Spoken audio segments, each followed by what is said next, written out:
the street where you live. Frank Sinatra? And oh, Julius LaRose, I think. Is that company? It's just, you know, the more you are near. And here we have the Volcano Brothers. There they go on camera. Bob and John Hart. Never before photographed. Say hello, Bobby. Ah, come on. Leave me alone. Come on. Say hello, Bobby. Okay, good, fine.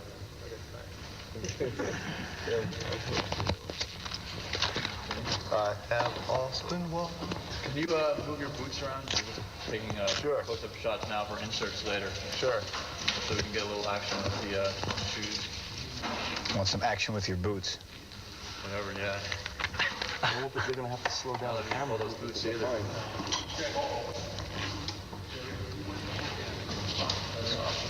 You also have to wait till the sound guy gets out. I wish the heat guy would get heat in here. Everything. 2 out of 3 isn't bad. Hey, I got the broken one. Just clip it to his nipple. Clip it to his clipple. Good it is. Comedy. I wonder what the reaction of Ed Sullivan would have been if he was around to put you on. Hey, look. He was a I'm strange going to have one. to talk to you. He was. I mean, he was the only guy Okay. That's fine, yeah. Okay, and today on the show for the adults, we have the Marquee Chimps. And for the kids, we have the Beatles. Strange man. Well, if you'd been hit in the head as times as he had, You've been up early this morning, huh? I know it. Don't do that when I'm talking either. Don't do that. Do this. Don't do this, do that. Don't do.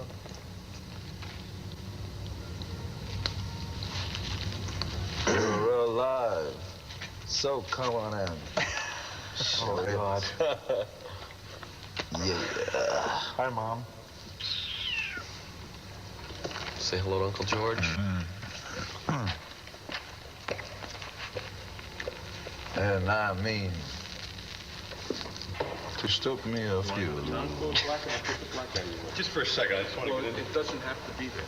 No, keep going. We've got But I mean, they don't shoot you, so just leave. It's up to you. Yeah, I'm working on it. I have to move the camera to get a close-up. We have to move the Carmen. Want some boots or faces? They wanted a close-up of that famous... Appendage. Tongue? You want slow motion, fast motion, side? What do you got? Do it all. We got about 30 seconds to kill. Ultraviolet. Merv Griffin had the other ultraviolet, you know her? Sure. Yeah. Merv Griffin had her on the show once. He said, I hear you have a long tongue. And she took her tongue out and hit her eyeball. Wow. No kidding. Who was this? Everybody went crazy. You were there. Did you see it? Wow. Who is this? Is she Where does she live? attractive? Yeah, Yes, she's beautiful. Oh, yeah? Really? And you got to have a record. You win. Boy, you and her. When she stuck her tongue out, it went out and went up and hit. Everybody was ready. They went out for lunch. Maybe we went can to, they went to the Carnegie Deli. They had to chase it all over the theater.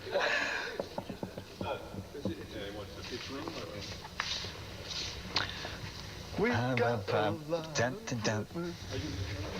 No, I doubt it. I have often walked down the street. Oh.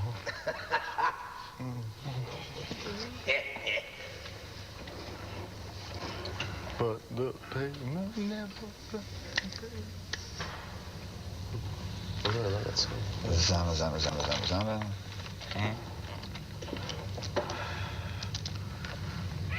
Oh, welcome to our living room. We're here relaxing this afternoon. We're waiting for tea. All the afternoon soaps are off. Nothing to do. They're truly poor.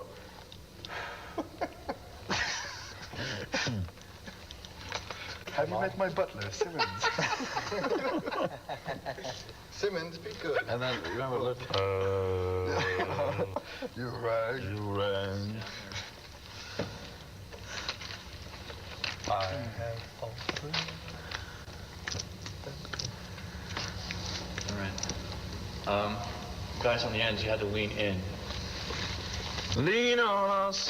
Just, it's a general thing during the interview. Right, okay. Beware of Just be leaning aware. out. Should we all lean in, lean back? What do You guys are okay. No, you're fine. Fine. Anytime, Al. Okay. Welcome to the show. We're talking with Kiss. Here we are. Yes, Hello. Hi, folks. Hello. Hello, America. We just come from Montreal, that's why we talk like this. Welcome to Night Flight. My name is Al Bandiro, and my guests are Kiss. Hello, Al. Hello, Al. How are you? Fine. I'm fine. Thank How's you for coming America? to Night Flight. America, hi. Why don't you introduce yourself? We'll go from left to right. Vinnie Vincent. Stevie Nicks. Paul Stanley. Gene Simmons. Right in back of Paul's hand. Eric Carr. Yeah, no, they just... Okay, and the outside gentlemen are the two newest members in the group. Hey. If we can... Let's do the second intro again. And let's just do it a little bit slower. Okay, I was going to say Eddie Carter. You'll be sorry. I know. Okay. All right. Welcome to Night Flight. My name is Al Bandiro, and we're talking with Kiss. Welcome, gentlemen. Hi. Hi, Al. How are you? Hey, Al. All right. How are you? How about if we introduce from left to right? Vinnie Vincent. Stevie Nicks. Paul Stanley. Gene Simmons. Eric Carr. Okay, now this group has sold over 50 million records, recorded 17 albums. So far, so good? So far, so good. Not Okay. bad. I like it. 15 gold, 11 Something like platinum. We lose count after 10. Okay, and then history has been made with Kiss as far as music is concerned. Can we get into the previous band before Kiss to bring it up to date? Sure. So all people do is see what you're at now, where you're at. They think it's an overnight success. Let's go back to the days when you were paying some dues. Well, Gene and I were in a band in 72, I guess 71, 72, and we wanted to do a big theatrical presentation, but most of the guys in the band, we kind of looked like we were at a bus stop waiting for the bus. There was tall guys and short guys and hairy guys and bald guys. Nothing against bald people. We're all headed that way. But we just decided we want to put together something really spectacular. And I guess we had a record deal, and once we finished the album, we fired the band and went looking for new members. And we saw an ad in the paper that said drummer willing to do anything. That was in Brooklyn, right? That's right. And the drummer willing to do anything was Peter Criss. And we went to see him, and he was willing to do anything. He was playing in the King's Lounge in Brooklyn. In Brooklyn. But you and I are from the same neighborhood, Gene. Williamsburg. Yeah. And Except you used to chase me. I used to run when I was little. Now it's my turn. You're from? I'm from Manhattan, all the way uptown, Inwood. Some people don't know about Inwood. It's like right before Riverdale, 211th Street, Broadway. You know, some people would know about it. Moving right along. It's like Outwood, only backwards. And the two new members. I'm actually from Connecticut. Born in Connecticut. Bridgeport, Connecticut. Yeah, but Vinny's heart lies in Brooklyn. He can't be Italian and talk like this and not My heart and lies. come from Connecticut. No. Brooklyn, hey. I got one in Brooklyn. Yeah, I'm a Brooklyn guy. I was born in Brooklyn, raised in Brooklyn, East New York, which, as you may know, is a very tough neighborhood. That's why I'm so tough. Backtrack a little bit. Where was the very, very first show that you put on? First show we put Probably on in our living rooms when we were little kids for our parents and our uncles. Right. Right. I used to, go next door and lip sync, mimic records. Professionally. We did a show at a place in Queens called Coventry. It was on Queens Boulevard. We didn't want to get lumped in with all the New York bands, all the glitter bands, so we went looking for our own club. So our first show was for the bartender in a bar. Nobody else showed up.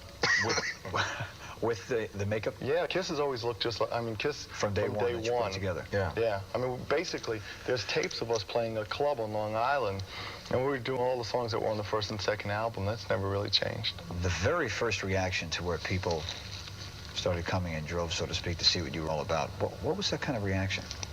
I remember getting up on stage in Long Island. This was in Amityville, I suppose a couple blocks from where that ghost house was. And people are drinking. I remember just putting our guitars down in one of the sections of the song and running out into the audience and making people put their drinks down and forcing them to clap their hands. Once, there was a pregnant girl in the front of the little club, and I sat on her lap, and she wasn't quite there. Apparently, she'd had... Anyway, it wasn't a nice thing to do. I think the baby's okay now, but there was a point there. And, you know, when we first walked in, the security guy there, the big guy, was going to knock us out. We were really scared. And we'd lock ourselves in the dressing room, putting on our makeup, and we'd be answering the phone. People would call up and say, well, who's playing there tonight? We'd say, oh, the best band you ever saw, Kiss. They wear makeup. They do all kinds of strange... You'll love them. They hide from the bouncer. They hide from the bouncer. And the club owner had no idea what we were doing. We refused to do any Rolling Stones or cover songs or anything. And he complained the first weekend. Second weekend, it sold out, and... He really used to get pissed because a bar does its business on liquor. And we were so loud that they couldn't hear anybody ordering drinks. But what happened over a period of a week or two is we were doing such a big business at the door that they didn't care, and it didn't really matter. As long as the people came in. Bouncer would be so anxious for the show that he'd come and knock on the door. Come on out, you guys. Come on out now, you know. And that sounds like John. We've got a security guy. His name is John Hart. Sounds just like that. There's an interesting story about how you got the record companies to come and see you. The story along with the Brats. Tell our viewers about that. That's interesting. We would rent our own concert hall. This was at the Diplomat Hotel, 43rd and 6th. Still there, I think. They haven't torn it down yet. Home of reasonably... Yeah, still there. Yeah, home of reasonably priced prostitutes. And we put on our own concert. We rented the hall, took the ads out in the newspaper, and actually had little contracts with the opening acts. But we were the opening acts. The Brats at that point were a more popular bass band. And we invited everybody to come, you know, the record industry to come and see us. And we'd say in the invitation, complimentary ticket, showtime, 9:30. And of course, you know, they'd come and see us, and by the time we were off, they'd leave. And the headline act, the Brats, would come on at 11 o'clock, and by that time...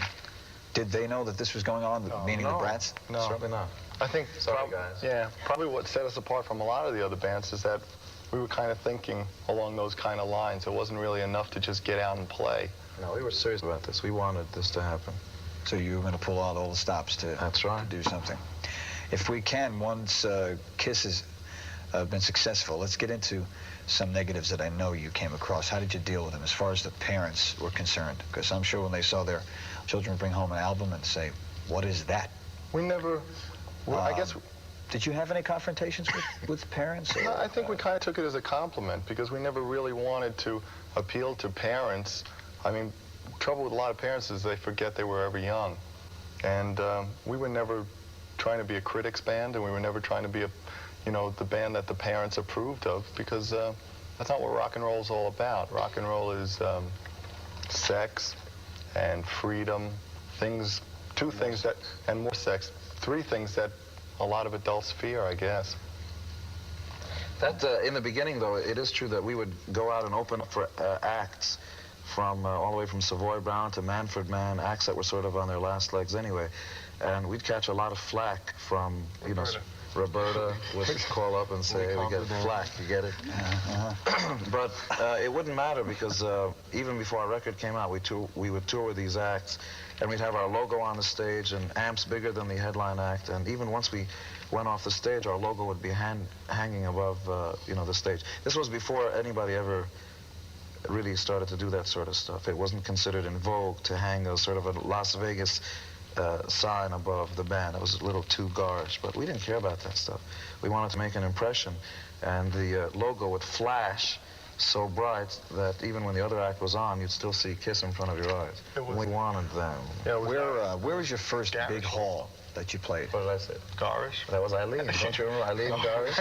I'm sorry. Let's go back again. Where was the first big hall that you played when you had, if you have to label it, success? We, well, it depends on what you consider success. To us in the beginning, success was being fourth on the bill playing the Palladium in New York, which is 3,800 seats. So to us, that was pretty big. We went from 1 week playing a club in Queens. 10 days later, we were playing there.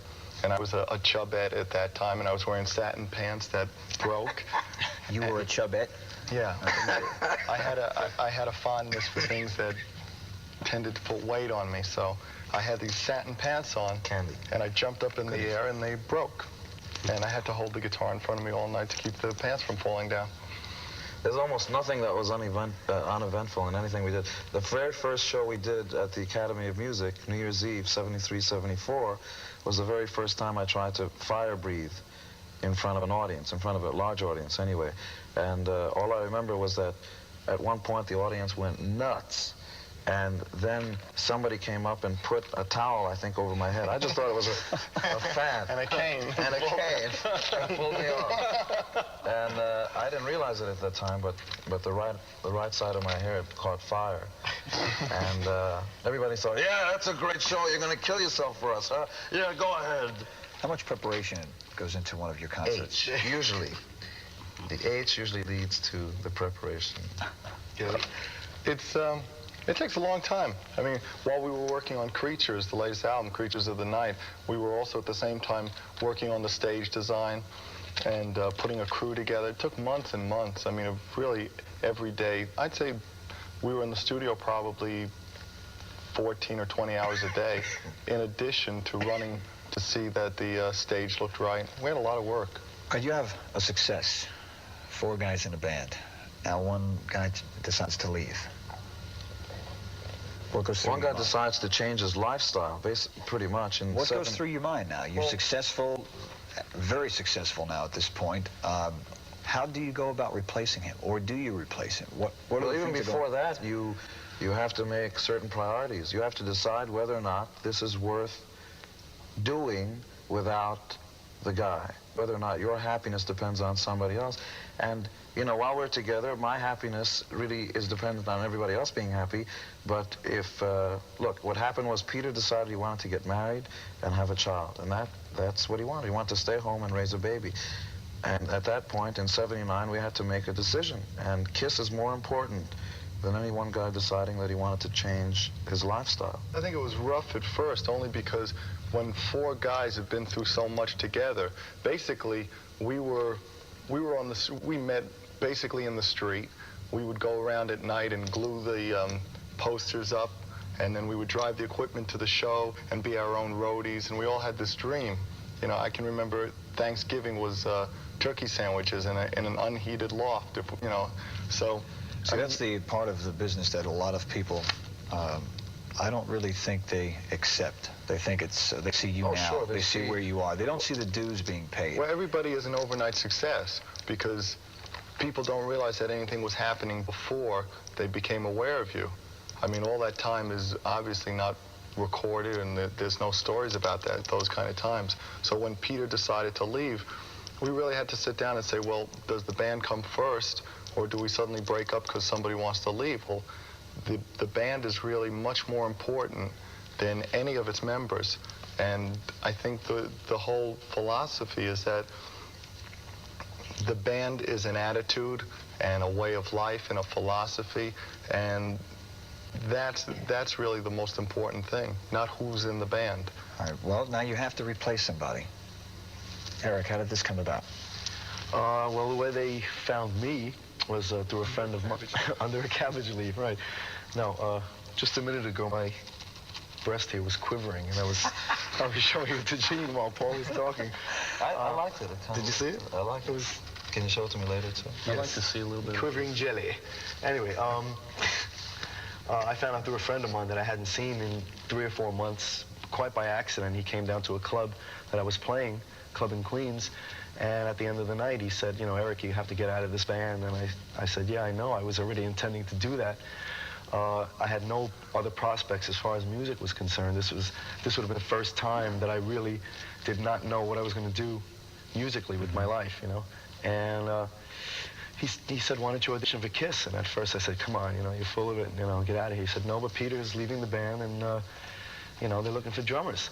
So the next day, which was a Thursday morning, I called up I shaved, put on new diapers,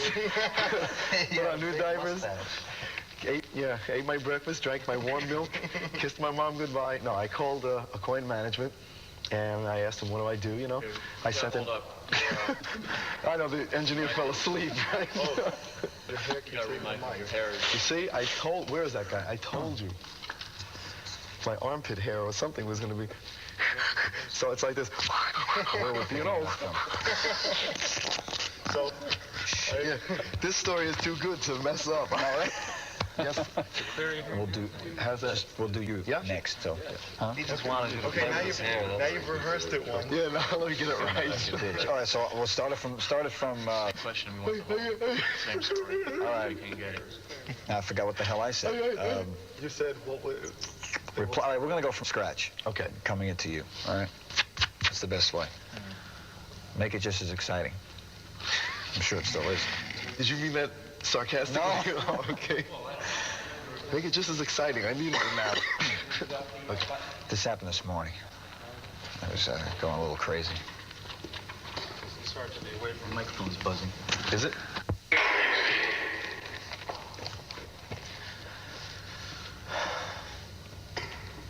Well, as soon as the commentary thinks, Eric, what's it like? Well, and they turn the sound on, they go, yes, Kiss has been around for much. And they're going, Remember these old footages, you know? Footages like turlets.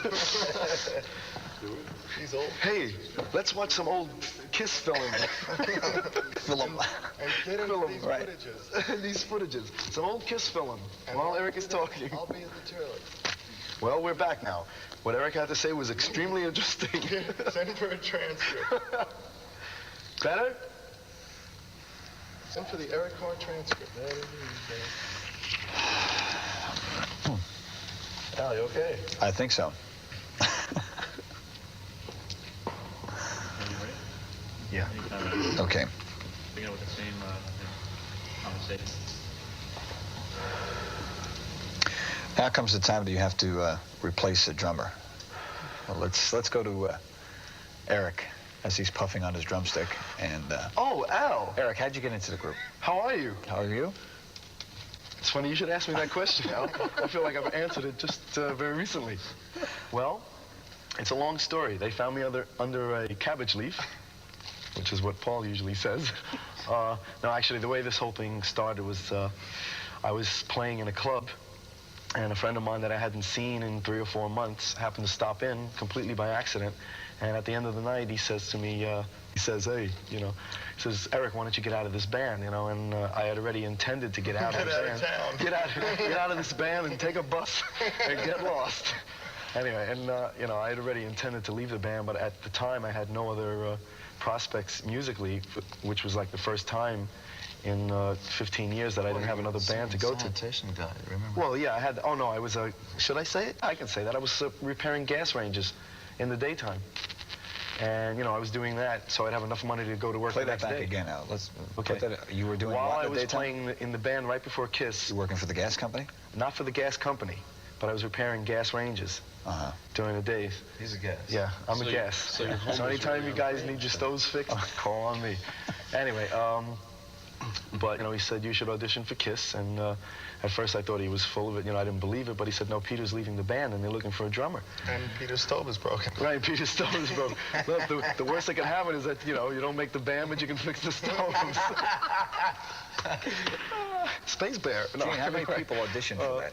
I'm sorry. There were hundreds that came into the office. I mean, cassettes, pictures, bio information, and out of that we settled on 30, and then we had callbacks. There were something like 7 or 10 callbacks out of the 30 that auditioned, and some of the guys, in fact, that we auditioned later went on to be members of bands like Rainbow and other bands, and Eric was called back twice, I think.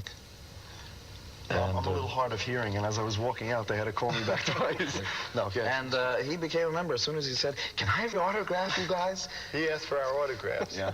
And we didn't quite tell him he was in the band, but what we did is we started rehearsing with him, and one day we said to him, in 2 weeks we're playing, and you better have your stuff together, you know, so 2 weeks later we did a show. We did our You were in first show with shock him. at that point, I would assume. Oh, yeah. Well, Right from there, we went on a massive European tour and outdoor shows. What happens? Tell the viewers, what happens at an audition? You'll What have goes your on in an chance. audition? No, this is the only story I know, you know. This is Eric's This is my big moment. Well, Eric will tell you what goes on. All right, in an what audition. goes on in an audition? What do you have to do? Me personally, or just... Yeah, right. Well, I was given a list of songs to learn in the event that I was going to be auditioned, you know, for the band. And it was 5 songs. And I went home and I practiced them, you know, for a few days, over and over and over again, until I had them backwards and forwards. And I think with the whole situation with KISS, mentally, I was always here. I mean, I had wanted to be on this level. I never really, you know, expected that I would get into KISS, you know, but I was hoping to get to this level. So when I went into audition, you know, I just said to myself, look, Eric, you're going to do the best you can. You know, you're going to play. You know you're good. You know the songs, and that's all you can do, you know. Now, do you play with them, or they're just sitting watching you? Oh, no, I auditioned with the band. Well, We both. played. Both. Yeah. We then Well, step it was off stage. Yeah. and I mean, they're this- always watching, you know, anyway. But we just played together as a band, you know. And then we step off stage, Yeah. and he does a solo by himself. We say, when we stop, you're on your own. Also, he had to sing. We said learn these songs and be able to sing all of them. Also, learn the low harmony or learn the high harmony. It was tough. I mean, you had to come in and be a member of the band. That's got to be a frightening experience the day of when you're going there. I mean, you've got to be nervous. Yeah, I was very tense, to say the least, you know. I mean, this was like something I never expected to even be called for an audition. But, you know, when it happened, I just had a feeling deep down inside that I was going to get it. And I think that really... We got it. Boy, did I get it. Okay. He actually was very good about the audition and everything. We thought he handled himself well until we found a little puddle in the back of the drums. We had one guy who tried out for the band who literally was hyperventilating. You know, he was behind the kid. He was behind the kid. Just give me a minute. Just give me a minute. I'm okay. And you got to figure if this guy is like this now, and it's just the band, you really have to worry because you got to figure that if the guy's really nervous now, what's going to happen when he's got to play for 20,000 people? So that's like a consideration. If the nervousness destroys your ability to play, it's only going to be worse when you play in front of a lot of people. So those kind of people were eliminated. How long does that process take? Well, most of the people were eliminated immediately, and they were told that they were contenders. Okay, And now sent home. another member leaves, and now you have to look for another member. In steps Vinnie. I think a little explanation about Ace is Ace really didn't decide to leave at all. Ace happened to have been in a big car accident in April, and How's he doing? he's fine as you know, as long as he doesn't run around and lead a rock and roll lifestyle. You know, Well, no Ace and rock and roll are synonymous. synonymous. And his car was totaled. He doesn't have a Porsche anymore. He's lucky to be alive, and we were all really concerned. And we recorded the album and tried to make sure that Ace was involved as much as he could be while he was recovering, and in fact took a promotional trip to Europe together. Ace went on that ride, and you know, you could tell that the strain was just too much. And then we had to make a decision: are we going to sit still again and not be KISS, or are we going to try to sort of wait it out? We decided to go ahead. I think at that point, what we were worried about was not does the band continue, but do we sit around and wait, or do we go out and tour? We hadn't toured in 3 years, and past a certain point, you either call it a day or you start touring. For a band like KISS, the most important thing is to be there with the public. And with a new album, it was really important that we go out and tour. So, Vinnie, explain how you got into KISS now. Explain the biggest thing to happen in somebody's life in 2 words. It's, you guys are beautiful and I love you. It's amazing. It's an amazing story of fate being twisted. Yeah, you and I met by accident, completely. In every possible way that fate could be twisted. That's the given story of how I'm here today with you, beautiful How did you gentlemen. meet Gene? Gene was riding with a friend of mine, a mutual friend, Who may no longer who may be not your- be my friend anymore, as of hearing the final word today. We were both riding with the same guy, and Gene was over there one day, and I happened to come over, and I really wanted to meet Gene. And sort of on the sly, I said, Gene, here's my telephone number, and if you ever get a chance, give me a call. And only today did I find out I have no longer the same friend that he does. Maybe, you don't know. Maybe. No. So he might be annoyed because you sort of went through the back door to get into... It's one of those difficult situations because you really, you don't know if you're ever going to see this person again, and it's sort of that last... It was like Bogart and Ingrid Bergman. That last move, like, here's my phone number, and hopefully nobody else will. But anyway, from there, we just hit it off as friends, and we started writing songs. I didn't want to say that. We started writing songs is what happened. We started writing songs, and we realized we had the same influences, and we liked the same people, and the same groups, same players, same guitarists, and it just, one thing led to another as far as writing. So we started writing more, and let's see, from there, I met Paul. Well, then we were involved in working on the record, and at some point at the end of the record, we realized that Ace wasn't going to be with us, so we then auditioned guitar players from all over America. And Vinnie had played on the record. Yeah. Vinnie co-wrote 3 of the songs on the album and played some of the solos, but we kind of, put Vinnie to the side. So what you went through with Eric now, you had to go through it again with the auditions. Yeah. I think it was worse. Yeah. I think it was much worse. Yeah.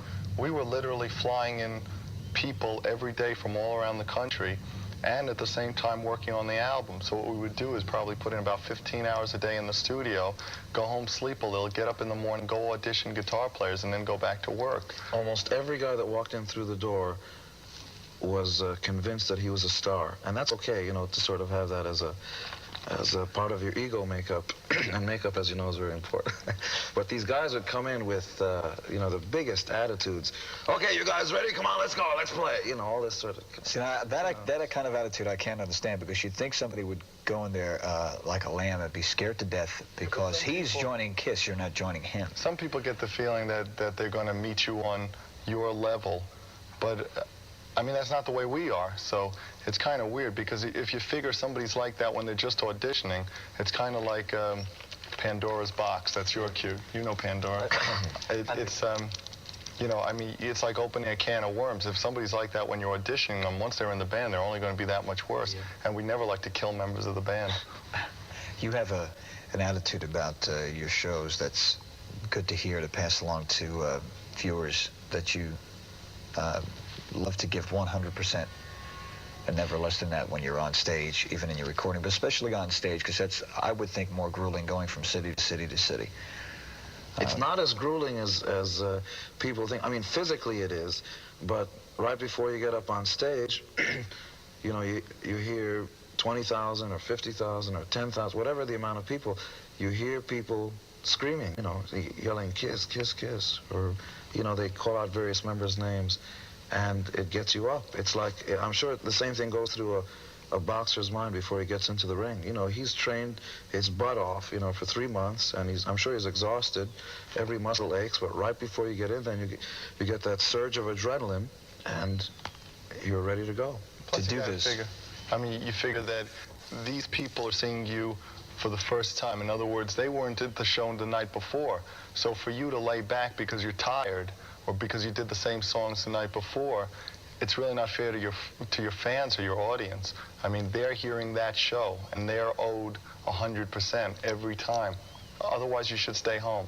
If you're not going to give that every night, then you shouldn't go out on tour. That's part of the reason we didn't go out on tour, because until we were sure that we were going to go out there and commit ourselves to doing it, there was no sense to do it halfway. Because doing it together as Kiss, it's just about 10 years, right? It is 10 years. Yeah. 73, 74 now. Yeah. There are a lot of entertainers, performers, 4 or 5 years come, and they're very successful, and you go out and see them now, and they're just not putting it. You can see it. They can give a vibe to an audience that they're not giving 100%. Some of the best shows we've done in the past 10 years are the most recent ones that we've done.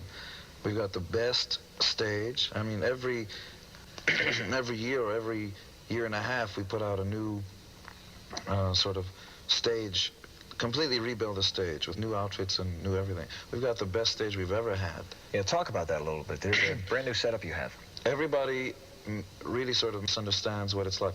To say that it's a tank, people normally think, well, you've got a tank on stage, but that's not it. The entire stage is the tank. It's Designed. Designed to look like a tank, 60 feet wide, with treads that go from the front of the stage all the way to the back, with a gun turret that's in proportion to the stage, where the drums sit on top of, and this thing does everything but talk. It moves, it fires. We've got a guy who worked for the Army who simulates what tanks do in war games, and this thing blows up the sound system. And that's a tankless job. And that's only one song. Where did you get that idea about that? It happened very naturally. We started designing the new show. You sort of throw ideas around. I had an old idea for the drum riser, just the drum riser being a sort of like a tractor, like a little tank, like a World War I tank, and that was sort of thrown aside. But then it naturally happened. We got involved with some very creative people, and the best. And everybody, the funny thing is, first we see the end product because we know exactly what it's going to look like, and then you get involved with craftsmen, these guys that put together metal and solder things, and then all of a sudden they get involved, and we ask them, well, why didn't you show us the material that you were going to show us today? Because I knew I could get a better thing and it'll last long. They sort of get involved with it, and they're proud once it goes up. Our road crew is as proud every time there's a great show as we are, because they've done something special. They're part of the show too. Oh yeah, absolutely. They always try to come out and take bows, and we're always pushing them off the side. We're on the subject of concerts. The ticket prices just seem to be going higher and higher and higher. What's your feelings on that for people who want to come and see you, but maybe getting that 10, 12, I'm throwing a number at prices. Getting it together is hard because of the economy today.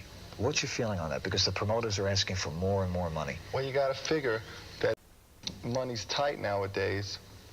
Would you rather eat hamburgers every day or have one good steak? If you want steak, you should come see us.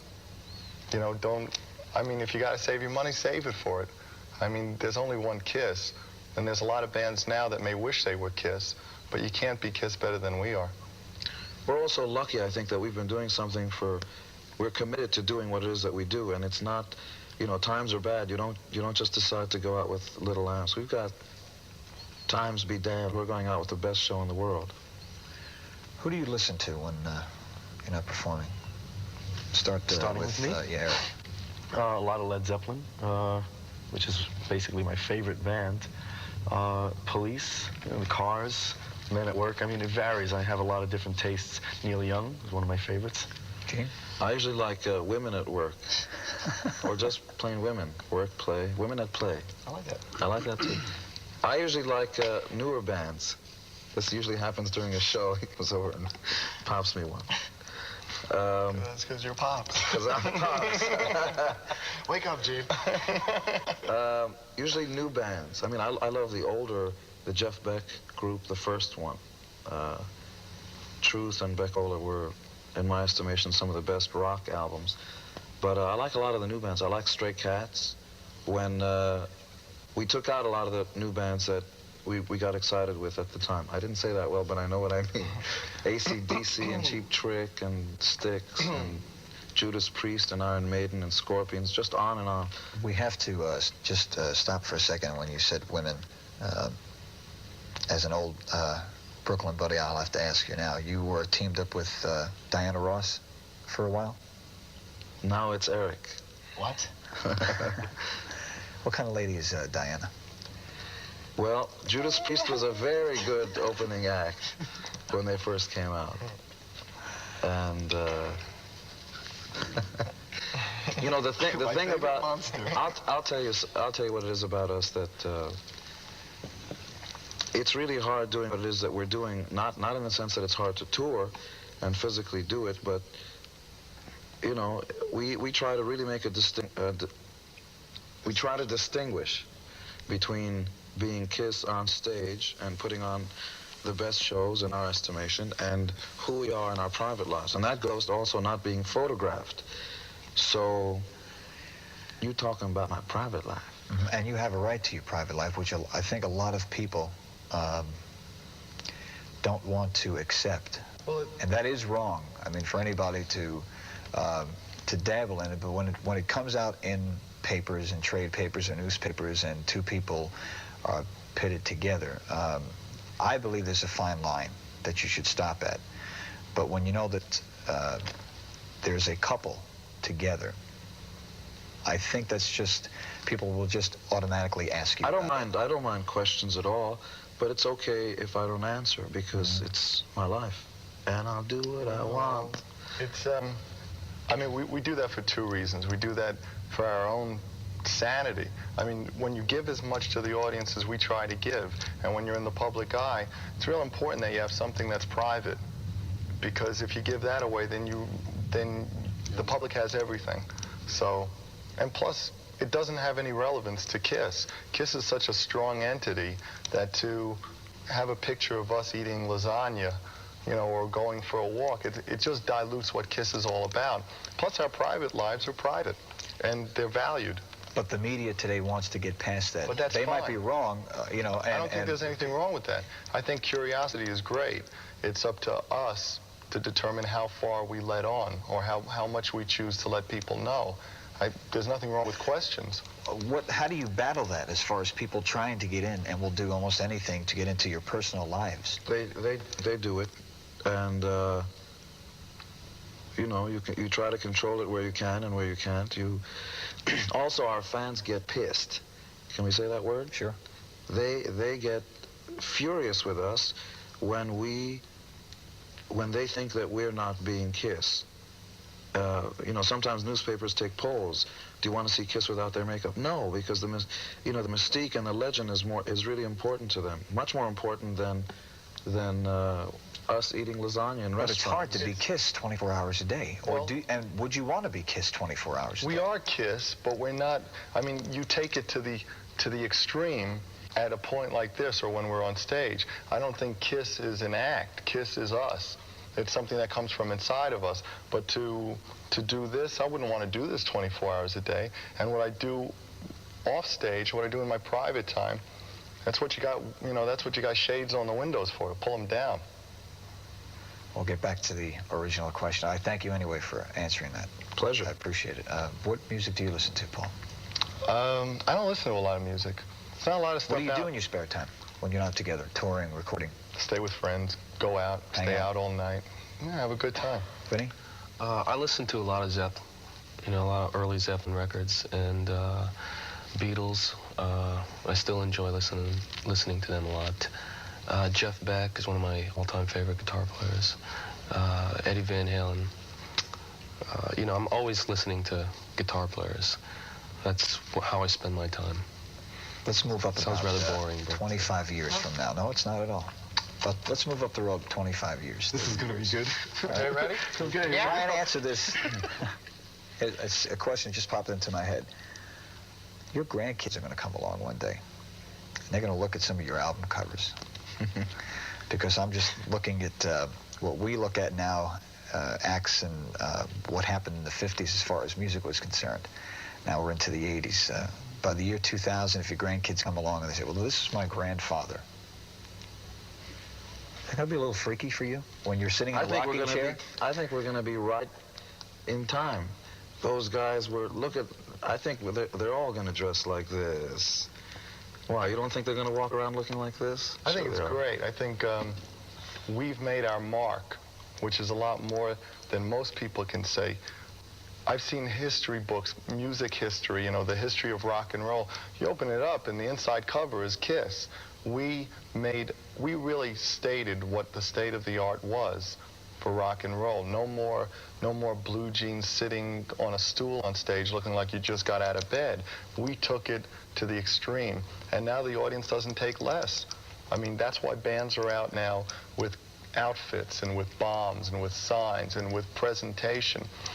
I'm real proud of what we've done, and I want my grandkids to see pictures of me in tights. How long does it take to prepare for a show with your outfits and makeup?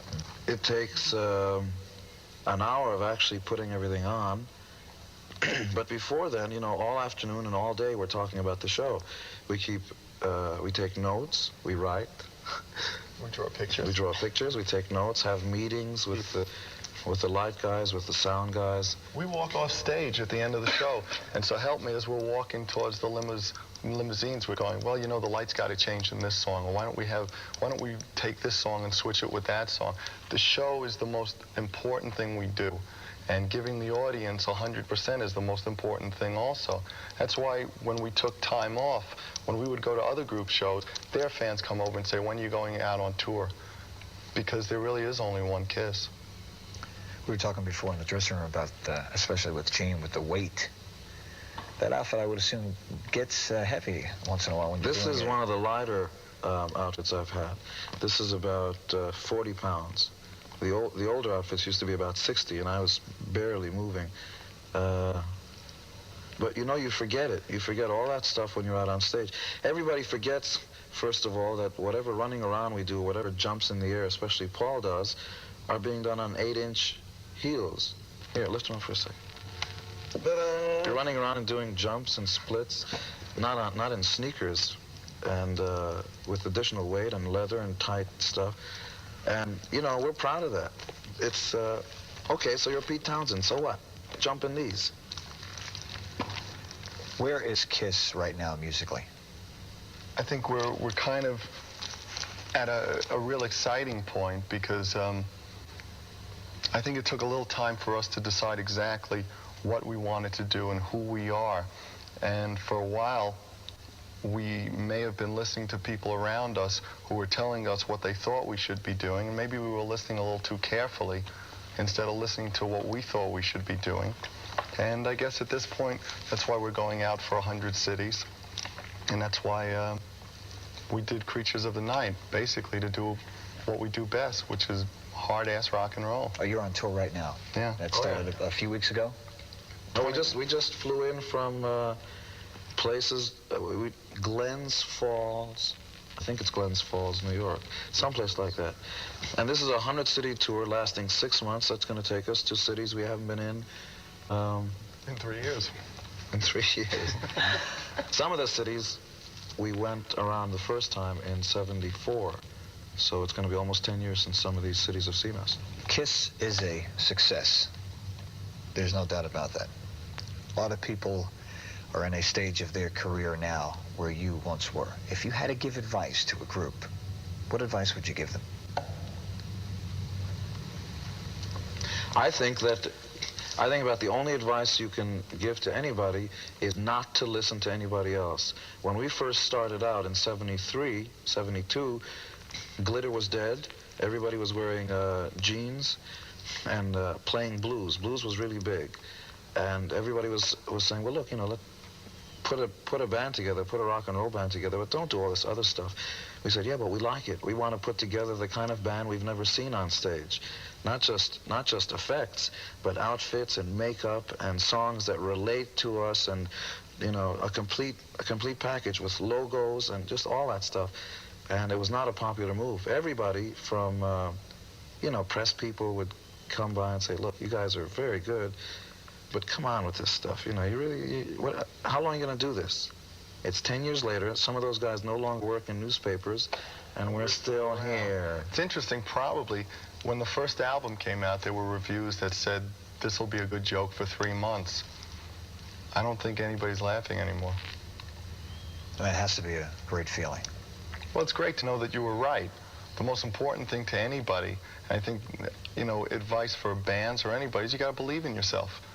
Because people that are putting you down are only doing it because of their own insecurities. They don't want you to succeed where they failed. Well, it seems like thousands of people believe in Kiss. So for Vinnie, Paul, Gene, Eric, I thank you for coming tonight, Flight. Thank you, Al. Thank you, Al. And don't be careful when you go back to the neighborhood now. Oh, by the way, do you ever go back to the neighborhood? I do, but I don't have to worry anymore. You know why? Look. Because I unplugged microphones. Bye. That was the mic, huh? Thank you. Yeah. Salud. See you in your town. In your dreams. We're all saying that together? I thought you were just going to do it. Who's that, Lisa? Oh, my God! being serious. Are you gonna do it or are we all doing it? What are we doing? Are we all doing it? You do it. Yeah. And then we'll join in and make buffoons of you. Buffoonery. Which camera? Guys, take off the makeup. But Lisa, we think it's important. Guys, take it off.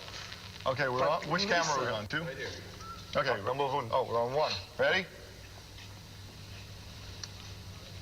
Oh, are we all saying hi, we're a kiss, or? Okay. Hi, this is REO Speedwagon. We've had it. I mean, oh, I'm sorry. No, it's Ira Speedwagon. Okay, ready? Ira. Hi, this is Ira Speedwagon. Go ahead. Ready? Hi, we're Kiss. Creatures of the Night watch us on Night Flight on the USA Cable Network. That's right. You said that very well. Can we do that Very again, good. please? Different ways, all different ways. Just roll it. Right into this. Hi, I was gonna say one of the counts. All count together. Give you the tongue? My room number is 430. Ready?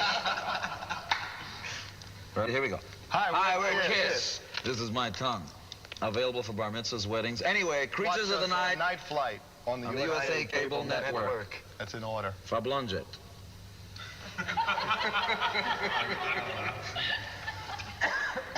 Why'd you say we fly first class and night flight? On the USA Cable Network. Okay. Kiss Creatures of the Night, and we fly first class on Night Flight. Here we go. Hi, we're Kiss. That's right, and we fly first class on Night Flight on the USA Cable Network. All right. Way to go. Can you try another one talking to the other camera, please? Sure. Say night flight. Why don't you all say night flight together? Okay. That camera. My shoes. Just say the word Night Flight. Yeah. No, when you say Night Flight! No, Ready? Here we go. 1, 2. Hi, we're Kiss. And we fly first class on Night Flight on the USA Cable Network. But of course, I was supposed to say Night Flight together. This is not happening, guys. That's all right. We'll equal Frampton's record soon. Okay. One more time? 1, 2, Okay. 3. Hi, we're Kiss. And we fly first class on Night Flight on the USA Cable Network. Watch. Hello. They always do this. Start off that way. Hello. Hi, we're Kiss. And we fly first class on Night Flight on the USA Cable Network. Watch it. Rock on. And Lisa says so also. And Lisa's going, why don't you cut your hair and get mohawks? Why doesn't Patti Smith become the major there? But Lisa, she's never going to happen. What about a Westhawk? No, she will. Do the same thing. Introduce each one of yourself and say we're from Kiss and we fly first class. But Ivan Krell is a genius. What? The whole rap Night Flight on USA Cable? Yeah. But Iggy Pop is a genius. It says it Mohawks. Get less hawks. Hi. What are we doing? Just wing it. Wing it, Pops. Hi, guess what group we are? We're Kiss. Who are you? Come on, don't answer it once. Anyway, we're here. So where are you? Come on over to my house. Ready? Come on over Rosemary to my Clooney. house, baby. Every mother's son. I bet you didn't know that. Okay. Who cares? It's Come On Down to My Boat, baby. I know. How about Come On to My House, Rosemary Clooney? Come on. That was good, too. Hi, we're Kiss. And we fly first class on Night Flight on the USA Cable Network. Watch it. Rock on. Or else. 1990? Okay. You'll do 1990? Yeah, 1990. We're going to do one ID for 1990, Radio 1990. Radio 90. We're looking into the future, aren't we? Yes, we are. Hi, we're Kiss. Watch for Kiss. Hi, we're Kiss. Watch for Kiss coming soon on Radio 1990. On the Watch for USA us. Cable. It should be Watch for Us, yeah. Watch for us. Coming soon on Radio 1990. Right. Try that one. Go ahead, Gene. Hi, we're Kiss. Watch for Us coming soon on Radio 1990. Watch it. Here we go. Hi. 1, 2. Hi, we're Kiss. Watch for us soon. On Radio 1990. Hi, we're Kiss, and 1990 is coming sooner than you think. Watch for us on Radio 1990 on the USA Cable Network. That's right. That was good. It's good. 1, 2. Hi, we're Kiss, and 1990 is coming sooner than you think. Watch for us on 1990 on the USA Cable Network. Thank you so much. Right. And eat your cereal. Here, one more. Is it radio? Radio Yeah, watch for us on radio. How are they going to watch for us? Well, in 1990... They're blind people. Right. Come on, you got it. Okay. Radio for the deaf. Okay. 1, 2, 3. Hi, we're Kiss. And 1990 is coming sooner than you think. Watch for us on radio 1990 on the USA Cable Network. Right? Right. And we're coming to you at least once. Eat your cereal. Twice is better.